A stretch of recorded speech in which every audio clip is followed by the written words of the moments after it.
Біздер асқазан ауырғанда бірден аламыз да, мезем ішеміз, тағы да мерказем ішеміз, крион ішеміз. Тамақ мынау болса, мынау дәрі.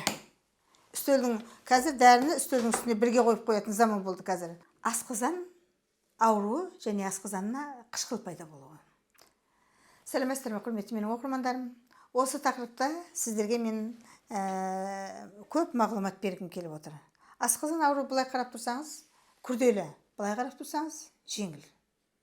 Біреудікі өте қатты ауырады, біреудікі жеңіл кішкене ауырады да. Жаңағы біздер үйренгенбіз ғой. Таблетканы ішіп аламыз да, ферментті қосымша фермент береміз да, жаңағы жүре береміз. Жақсы болды деп. Негізі мен айтар едім, таблеткаға өте құмар болмаңыздар.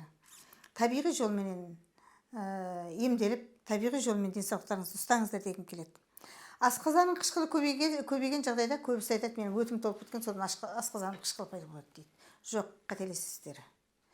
Өт толғанда да жаңағы өттің қышқылы дұрыс бөлінбегенде де ондай да болатын жағдай болады. Бірақ көбінесе асқазанның қыжыл болып тұратын себебі асқазанның кәдімгі шырышты қабықтарына құрғақтық пайда болады. Ферменті дұрыс шықпайды асқазаннан. Сондай жағдайда көбінесе асқазанның қышқылы көбейіп кетеді. Тамақ ішіп отырсаңыз да сіздің қышқылыңыз көбейіп отырады. Өйткені сіз тамақты асқазанға керекті жұмсақ тамақты жіберген жоқсыз. Нан жедік, я болмаса ет жедік, я болмаса тағы да басқа қаттылау тамақ жедік. Ол барады да асқазанды жаңағы өзінің шырышты қабықтары кеткен асқазан болса, оны ауыртады. Ауыртады да кәдімгі тырнап тұрады, кәдімгі бір тырнақпен тырнағандай болып тырнап тұрады. Мінекей, асқазанның бұл ауруының үлкен белгісінің біреуі. Ал енді өтім толды, өтім жүрмейді дейтіндерге мен айтам, олай шатаспаңыздар дегім келеді. Өйткені өт әрқашанда ағып тұрады. Сіздің өтіңіз былай кішкене майысқан болады, өтіңіз сұрақ белгісі сияқты болып майысқаны болады. Сондай жағдайда өт жүру қиын болады да. Дегенмен өт уақытысымен құйылады ол. Ал бірақ қойылып, қалған қалдықтары қойылып, кейін тасқа айналатын жағдайда болады. Сондықтан біз тамақ ішкенде, тамақ ішпей тұрып, біздің обед кезімізде неге тамақ ішкіміз келіп, қарнымыз ашып, аузымызға су келіп, басымыз ауыра бастайды. Ол неліктен? Ол неліктен дейтін болсақ, тамақ біздің басымыз ана компьютерден мықты. Алла тағаланың жаратушысы, керемет қой жаратушы. Мына тамақ ішетін кезде ол ақырын сіздің өтіңіз асқазанға құйыла бастайды. Ұйқы безінен өз ферментін жібере бастайды, өз қышқылдарын. Асқазанның өз ферменті шыға бастайды. Соның барлығы шыға бастаған кезде сіз тамақ ішкен жоқсыз.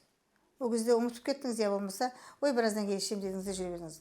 Ал ана қышқылдықтың барлығы үшеуі жиналып барады да, асқазаныңызды ауыртатын болады. Өйткені сіз уақытысында тамақ жіберген жоқсыз. Сондықтан тамақты біз 5 мезгіл, тіптен 3 мезгіл болмаса да, 3 мезгіл үлкен тамақ ішсеңіз, мысалы ертең ерте түсте кешке, арасында асқазанды алдап қоятын кішкентай ғана бірден кейін жеп қоюыңыз керек. Енді біздер асқазан ауырғанда бірден аламыз да, мезем ішеміз, тағы да мерказем ішеміз, крион ішеміз, сол сияқты ферменттерді ішеміз. Ол сіз үйтіп жаман үйретпеңіз асқазанды. Ол түбінде артында дәрі ішкеннен емес, сіз тамақты ішкен кезде жаңағы ферменттерді ішесіз, ол сізді жаңағы жеңілдетеді. Қосымша сырттан беретін фермент мысалы, ол сізді жеңілдетеді. Және постоянно ішетін болсаңыз, оны түпкілікті кейбірі отырып алады дәріге. Тамақ мынау болса, мынау дәрі. Қазір дәріні үстелдің үстіне бірге қойып қоятын заман болды қазір. Сондықтан жаңағы дәрі емес, сіздер уақытысымен тамақтанып, және ертеңгісін міндетті түрде май ішіңіздер. Естеріңізде болсын, май өте сіздерге пайдалы. Май ана жолдың барлығын кеңітіп отырады да, сіздің керекті қышқылдарыңыз өз жөнімен бөлініп отырады. Сондықтан май жеп отырыңыздар, я болмаса ертең май жеңіз, тіптен жаңағы майлы тамақ ішіңіз. Сондықтан сіз сонда тамақты уақытысымен ішіп, және қатты тамақ ішпей уақытымен ішсеңіз, ол қыжылдың бәрі кетеді.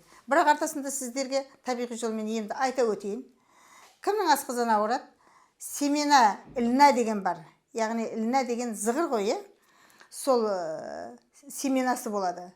Қазір тіптен аптека емес, супермаркеттерде болады. Ол өзбектерде мешек-мешегімен сататын болыпты соның ұрығын. Соны ана кәдімгі өрік мейіз сататын жерде. Соны алып қайнатып, тамақтың алдында мынандай бір стакан ішіп алыңыз. Ол гель сияқты болып тұрады. Сіздің асқазаныңызға жаңа қатты тамақты жұмсартады. Сондықтан осыны қосып ішіңіздер. Асқазанның емі дәрі емес. Асқазанның емі сізді дұрыс тамақтану. Дұрыс тамақтансаңыз асқазаныңыз ауырмайды. Сондықтан дәрі ішіп оны оя беріп асқазанды, болмаса тамақты уақытысында ішпесеңіздер, ол бүткіл қышқылтықтың бәрі сізді жараға айландырады, эрозивный гастрит болады, артынан кәдімгі язва болады, ойық жара болады. Сөйтіп сіздер ары қарата ішекке дейін кетіп қаласыздар. Сондықтан асқазан ауруына дұрыс тамақтану, дұрыс режимді ұстау. Осыларды сіз қолдансаңыз, асқазаныңыз ауырмайтын болады. Сондықтан асқазаным ауру дегенге ауру деп айтпашы деп айтамын мен тіптен.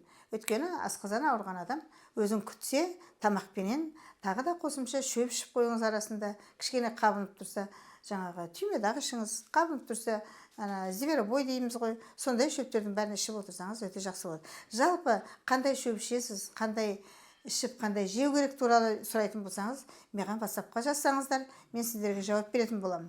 Онан кейін берді айтып кетемін. Кейбір айтады, сіз жауап беремін деп айттыңыз, WhatsApp-қа айттыңыз, кәнекей емін айтыңызшы маған дейді. Жоқ, айналайын. Әркімнің асқазанда әртүрлі диагнозы болады. Бір асқазан, бірақ неше түрлі диагнозбен болады. Сондықтан әркімнің ауруына байланысты ғана ем бере аламын. Сондықтан мен бірден айтып жіберші дегенге мен қол бала емеспін. Сондықтан аурудың емін айтатын боламын. Ол онлайн консультациямен болады. Тіптен әшейін жай сұрақ болса, жауапты бере беремін. Сондықтан сіздер шатаспаңыздар. Менің айтты екен деп жаңағы барлығын айтады екен деп қалай болса солай сұрақты берудің қажеті жоқ. Бірақ негізі асқазандарыңызға күтіммен қараңыздар және дұрыс тамақтаныңыздар дегім келеді. Аман сау болайық.